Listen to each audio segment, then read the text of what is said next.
আজ আমি আপনাদের এমন 4টি রহস্যময় নদী দেখাতে চলেছি যা দেখলে মনে হবে যেন ফ্যান্টাসি সিনেমা থেকে তুলে আনা হয়েছে।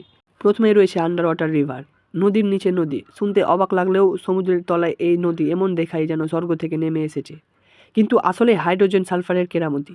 এই নদী মেক্সিকোতে রয়েছে। দ্বিতীয়তে রয়েছে বয়লিং রিভার। এই নদীতে নামতে চাইছেন? ভুলেও না। এর পানি এত গরম যে সেখানে ডিম ফাটিয়ে সঙ্গে সঙ্গে অমলেট বানানো যাবে। ভূগর্ভের আগুন একে রান্নাঘর বানিয়ে রেখেছে। বয়লিং রিভার অ্যামাজন জঙ্গলের মধ্যে রয়েছে। তারপরে রয়েছে রিউ টিন্টো। পানি দেখলে মনে হবে কেউ নদীতে টমেটোর সস ঢেলে দিয়েছে। লাল এই নদী আসলে খনিজে ভরা, আর পানি এতটাই বিষাক্ত মাছ তো দূরের কথা, ব্যাঙও পালিয়ে যায়। সবশেষে রয়েছে ক্যানো ক্রিস্টেলেস। এই নদীকে বলা হয় 5 রঙের নদী। বর্ষায় এর পানি লাল, সবুজ, নীল, হলুদ আর কালো রঙের ধারণ করে। মনে হবে যেন রঙের উৎসব চলছে। নদীটি কলম্বিয়াতে রয়েছে। এগুলো পৃথিবীর 4টি রহস্যময় নদী। কোনটি সবচেয়ে মজার লাগলো কমেন্টে জানাতে ভুলবেন না। সাবস্ক্রাইব করে সাথে থাকুন।